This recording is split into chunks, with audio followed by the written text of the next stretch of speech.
Hello friends, welcome back, Mr. TV. Throughout human history, one pattern has remained constant. In every era, there has always been a dominant superpower shaping the fate of the world. And even the Quran ishara to this reality in Surah Ar-Rum, where the conflict between the mighty Roman Empire and the powerful Persian Empire is described, showing that global power struggles are nothing new but deeply rooted in human civilization. And as time moved forward, a remarkable transformation occurred.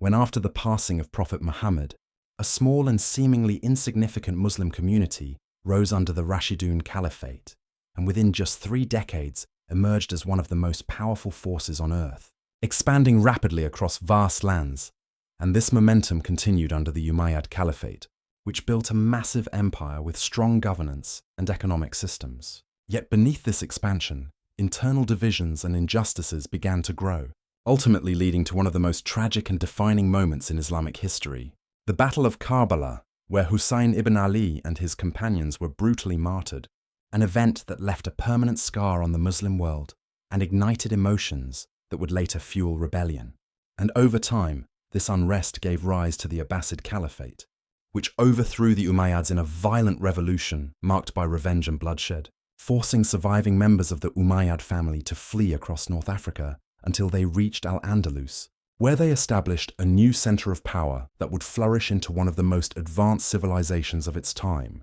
marked by achievements in science, medicine, philosophy, and architecture, turning cities like Cordoba into beacons of knowledge and prosperity. But as history has shown time and again, no power lasts forever, and after nearly 800 years, Muslim rule in Spain came to an end when the united Christian forces of Ferdinand II of Aragon and Isabella I of Castile conquered Granada in 1492, a year that would also mark a turning point for the entire world, because in that same year, an ambitious explorer named Christopher Columbus set sail across the Atlantic Ocean in search of a new route to India. Driven partly by the geopolitical and economic pressures created by powerful empires controlling traditional trade routes, and although Columbus believed he had reached India, he had in fact stumbled upon an entirely new continent, the Americas, a discovery that would reshape global history as European powers began to colonize this new world, exploiting its vast lands and resources, often at the cost of indigenous populations who were decimated by disease,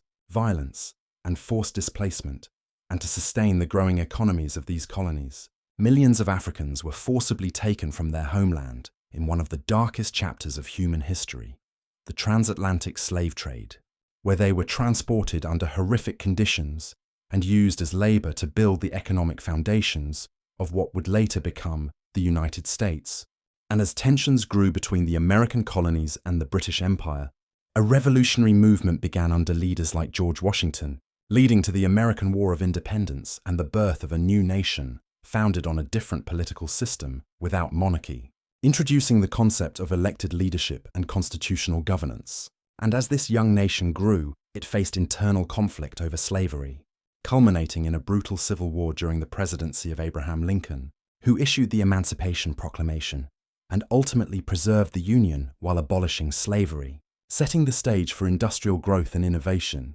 as the United States rapidly advanced in technology and economic power. But it was not until the global conflicts of the 20th century, particularly World War I and World War II, that the true shift in global power became evident, as European superpowers weakened themselves through devastating wars while the United States emerged stronger, supplying weapons, resources, and eventually intervening to shape the outcome of these conflicts. And during World War II, the development and use of atomic weapons, influenced in part by warnings from scientists like Albert Einstein, and authorized under leaders like Franklin D. Roosevelt and Harry S. Truman, led to the bombings of Hiroshima and Nagasaki, events that forced Japan's surrender, but also raised deep moral questions that continue to be debated. And in the aftermath of the war, the United States stood as a dominant superpower, soon facing a new rival in the Soviet Union, leading to the Cold War, a tense period defined not by direct conflict, but by ideological competition, nuclear arms race, and technological rivalry, including the space race that eventually put humans on the moon. And as the Soviet Union collapsed in 1991, the United States emerged as the sole global superpower, shaping the modern world order, proving once again that throughout history, power shifts, empires rise and fall, But the struggle for dominance remains a constant force driving human civilization forward.